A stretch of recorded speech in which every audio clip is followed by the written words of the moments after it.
अक्सर ऐसा होता है ना कि हम किसी से बात कर रहे हैं हाँ। और लगता है कि जो कहा जा रहा है उसके पीछे भी कुछ है। हम्म। शब्द कुछ और होते हैं पर एहसास कुछ और। ऐसा लगता है जैसे एक पूरी बातचीत शब्दों के नीचे भी चल रही है। बिल्कुल, और ये सिर्फ एक एहसास नहीं है, ये एक हकीकत है। हम्म। मनोविज्ञान भी यही कहता है कि हमारे संवाद का एक बहुत बड़ा हिस्सा अशाब्दिक होता है। सही बात है। शब्द तो बस मतलब कहानी का एक छोटा सा हिस्सा है। असली कहानी तो शरीर की भाषा, चेहरे के भाव और आवाज के उतार चढ़ाव में छिपी होती है। और आज हम उसी छिपी हुई कहानी को समझने की कोशिश करने वाले हैं। हमारी आज की बातचीत का आधार है हाउ टू रीड एनीवन नाम की किताब का एक बहुत ही दिलचस्प सारांश। हम्म। हमारा मकसद कोई जासूस बनना नहीं है, बल्कि उन तकनीकों को समझना है जिनकी मदद से हम अशाब्दिक संकेतों को बेहतर ढंग से पढ़ सकते हैं। और शायद लोगों से ज्यादा गहराई से जुड़ सकते हैं। हाँ बिल्कुल। आपने बहुत सही बात कही, जुड़ना। क्योंकि ये कोई मतलब दिमागी जादू या लोगों के मन में झांकने की कोई ट्रिक नहीं है। नहीं। ये मानवीय व्यवहार को ध्यान से देखने और उसे सहानुभूति के साथ समझने की एक कला है, एक कौशल जिसे कोई भी विकसित कर सकता है। अच्छा। लोग असल में क्या सोच रहे हैं और क्या महसूस कर रहे हैं, इसे समझने की कला सीखना। तो चलिए एक स्थिति की कल्पना करते हैं। मान लीजिए कोई एक जरूरी बिजनेस डील के लिए बैठा है। ओके। सामने वाली पार्टी कह रही है कि वो शर्तों से पूरी तरह खुश हैं, लेकिन आपको अंदर से कुछ ठीक नहीं लग रहा। यही से हम अपनी पड़ताल शुरू कर सकते हैं। तो सबसे पहले क्या देखेंगे? शरीर की भाषा। हाँ, क्योंकि शरीर झूठ नहीं बोलता, या यूं कहें कि शरीर के लिए झूठ बोलना बहुत बहुत मुश्किल होता है। हम्म। हमारी शारीरिक मुद्रा हमारी अंदरूनी स्थिति का सबसे पहला और सबसे स्पष्ट संकेत होती है। जैसे उस डील वाली मीटिंग में अगर सामने वाला व्यक्ति आराम से कुर्सी पर पीछे टिका है, हाथ खुले हुए हैं, तो ये एक खुलेपन और सहजता का संकेत है। लेकिन अगर वो अपने हाथ बांध कर बैठा है, मैंने पढ़ा है इसके बारे में, स्रोत में भी इसका जिक्र है। हाँ। इसे अक्सर एक रक्षात्मक संकेत माना जाता है, जैसे वो अनजाने में अपने और हमारे बीच एक दीवार खड़ी कर रहा हो। सही। पर क्या इसमें हर छोटी छोटी बात का जरूरत से ज्यादा विश्लेषण करने का खतरा नहीं है? हो सकता है उसे बस ठंड लग रही हो। ये एक बहुत ही जरूरी सवाल है, और इसका जवाब हमें इस कला के सबसे पहले नियम की ओर ले जाता है, संदर्भ यानी कॉन्टेक्स्ट। कॉन्टेक्स्ट। हाँ, किसी भी एक संकेत को अकेले में नहीं देखना चाहिए। हाथ बांधना रक्षात्मक हो सकता है, लेकिन अगर कमरे का एसी बहुत तेज चल रहा है तो शायद ये बस ठंड का असर हो। सही बात है। इसीलिए हमें एक बेसलाइन स्थापित करनी होती है। बेसलाइन। यानी वो व्यक्ति आमतौर पर कैसे बैठता है या व्यवहार करता है, उस बेसलाइन से कोई भी बदलाव वो ध्यान देने लायक होता है। अच्छा, तो हमें पैटर्न देखने हैं, किसी एक इशारे पर फैसला नहीं सुनाना। बिल्कुल। और आंखों के बारे में क्या है? कहा जाता है कि आंखें आत्मा की खिड़की होती हैं। स्रोत कहता है कि आंखों में देखकर बात करना ईमानदारी दिखाता है। हाँ, जबकि आंखें चुराना झूठ का संकेत हो सकता है। हाँ। लेकिन यहाँ भी एक गहराई है। लगातार आंखें मिलाकर घूरना भी वो आक्रामकता या डराने की कोशिश हो सकती है। और वहीं आंखें चुराना हमेशा झूठ का संकेत नहीं होता। ये शर्म, घबराहट या शायद बस गहरी सोच का भी प्रतीक हो सकता है। मतलब कोई शायद आपकी बात पर विचार करने के लिए नजरें हटा रहा हो। बिल्कुल। जरूरी ये देखना है कि वो नजरें कब हटाते हैं। क्या वो किसी मुश्किल सवाल के बाद ऐसा करते हैं, या जब वो कोई दावा कर रहे होते हैं? ये तो बड़े इशारों की बात हुई, पर मुझे लगता है असली खेल तो उन छोटे छोटे भावों में है जो चेहरे पर पल भर के लिए आते हैं और चले जाते हैं। आपने बिल्कुल सही नब्ज पकड़ी है।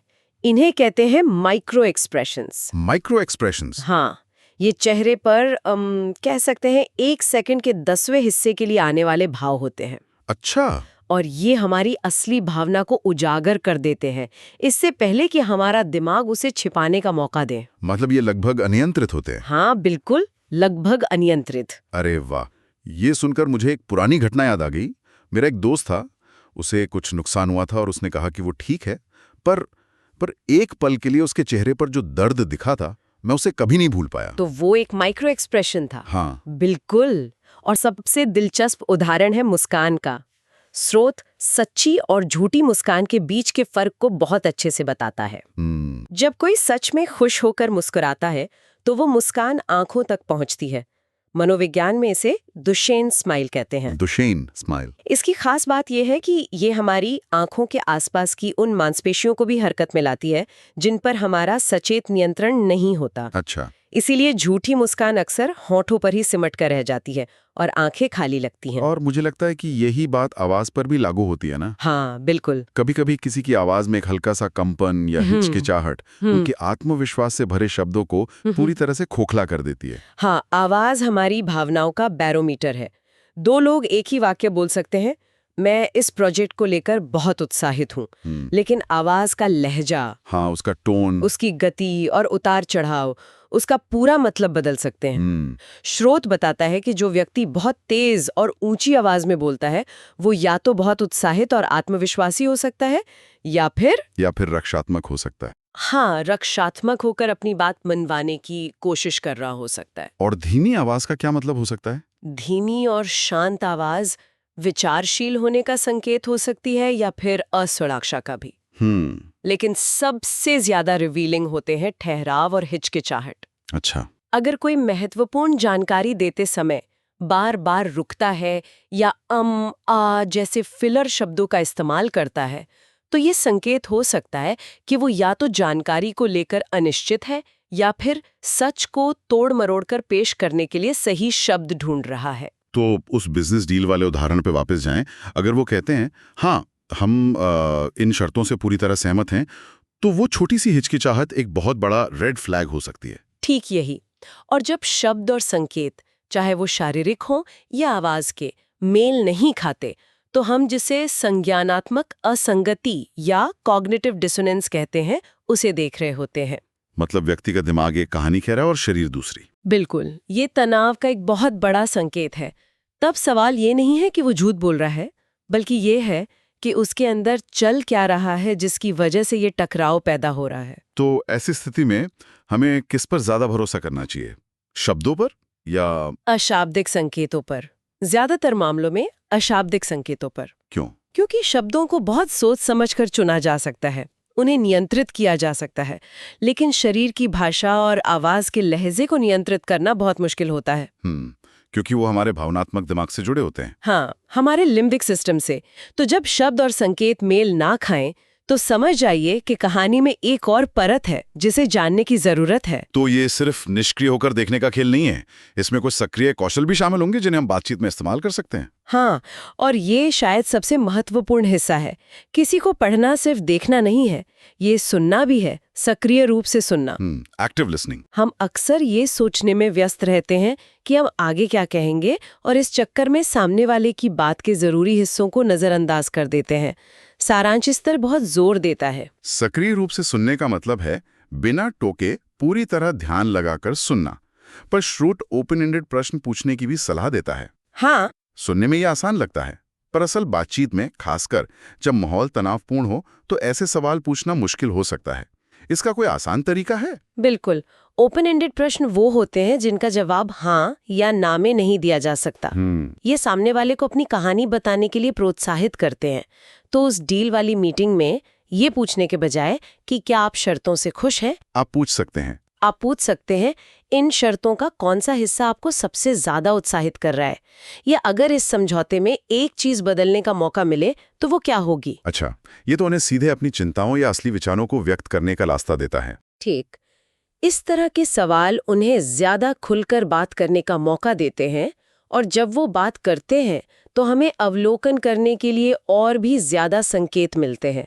उनकी आवाज का लहजा, उनके चेहरे के भाव, उनकी हिचकिचाहट। ये जानकारी इकट्ठा करने जैसा है। बिल्कुल। स्रोत एक बहुत सीधी लेकिन गहरी बात कहता है।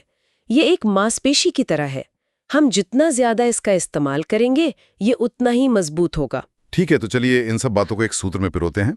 हमने शरीर की भाषा, माइक्रो एक्सप्रेशंस, आवाज के लहजे और सक्रिय रूप से सुनने की बात की। अगर किसी को बेहतर ढंग से पढ़ने की कला सीखनी है तो स्रोत के अनुसार सबसे बड़ा सबक के सूत्र क्या है? स्रोत इसे एक बहुत ही सुंदर समीकरण में बांधता है। किसी को पढ़ना इज इक्वल्स टू अवलोकन यानी ऑब्जर्वेशन प्लस अंतर्ज्ञान यानी इंट्यूशन प्लस संदर्भ यानी कॉन्टेक्स्ट और प्लस धैर्य पेशेंस। अवलोकन और संदर्भ पर तो हमने विस्तार से बात की। अंतर्ज्ञान और धैर्य का यहाँ क्या महत्व है? अंतर्ज्ञान यानी आपकी गट फीलिंग। कभी-कभी हमें बस महसूस हो जाता है कि कुछ सही नहीं है, भले ही हम उसे शब्दों में बयां न कर पाएं। ये असल में हमारे अवचेतन मन का पैटर्न रिकग्निशन होता है। हमारा दिमाग उन छोटे-छोटे संकेतों को पकड़ रहा होता है जिन्हें हमारा सचेत मन नोटिस नहीं कर पाता। तो इसे नजरअंदाज नहीं करना चाहिए? बिल्कुल नहीं। इसे एक संकेत के रूप में लेना चाहिए कि यहाँ और ध्यान देने की जरूरत है।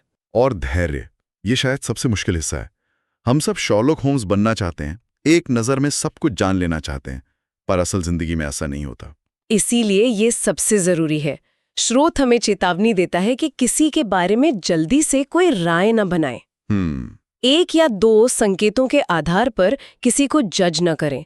असल जिंदगी में हमें डॉक्टर वॉटसन की तरह सबूतों को धीरे धीरे इकट्ठा करना पड़ता है। पूरी तस्वीर देखने के लिए समय लेना पड़ता है। लोगों को समझने की कोशिश करनी है, ना कि सिर्फ उन्हें लेबल करने की। बिल्कुल। तो अंत में ये सिर्फ संकेतों को डिकोड करने या झूठ पकड़ने की तकनीक नहीं है। नहीं, बिल्कुल नहीं। बल्कि ये सहानुभूति और जागरूकता के साथ लोगों को गहराई से समझने के बारे में है। बिल्कुल, यही इस पूरी चर्चा का सार है। यह बाहरी संकेतों जैसे शारीरिक हाव भाव और आंतरिक संकेतों जो आवाज और छोटे भावों से प्रकट होते हैं को मिलाकर किसी की सोच और भावनाओं को समझने की कला है। जैसा कि सारांश के अंत में कहा गया है, ऑब्जर्वेशन प्लस सुनना प्लस शारीरिक भाषा को समझना, ये सब मिलकर बेहतर रिश्तों और बेहतर संचार की शक्ति बनते हैं। ये एक सुपर पावर की तरह है। हाँ, एक सुपर पावर जो हमें दूसरों से बेहतर तरीके से जुड़ने में मदद करती है। तो अगर हम आज की बातचीत को समेटें तो मुख्य बातें ये हैं, हमें लोगों के शारीरिक हावभाव पर ध्यान देना चाहिए, लेकिन हमेशा उनके सामान्य व्यवहार यानी बेसलाइन के संदर्भ में। सही। हमें उनकी आवाज के लहजे और गति को सुनना चाहिए, चेहरे पर पल भर के लिए आने वाले छोटे भावों को पकड़ना सीखना चाहिए, और सबसे जरूरी ये देखना चाहिए कि किसी के शब्द और उसके अशाब्दिक संकेत एक ही कहानी कह रहे हैं या नहीं। और ये सब कुछ धैर्य और सहानुभूति के साथ करना है, बिना किसी जल्दबाजी के। बिना संदर्भ के हर संकेत का गलत मतलब निकाला जा सकता है। यह एक बहुत ही शक्तिशाली टूल किट है, लेकिन इसका इस्तेमाल जिम्मेदारी से किया जाना चाहिए। बिल्कुल। और ये हमें एक बहुत ही दिलचस्प विचार की ओर ले जाता है। क्या? अब जब हम दूसरों में इन संकेतों को पहचानना सीख रहे हैं, तो ये सोचना भी जरूरी है कि हमारे अपने अशाब्दिक संकेत दूसरों को क्या संदेश दे रहे हैं। अच्छा। क्या हमारी अपनी शारीरिक भाषा हमेशा वही कहती है जो हमारे शब्द कहते हैं? कहीं ऐसा तो नहीं कि हम खुद भी अनजाने में मिश्रित संकेत भेज रहे हों?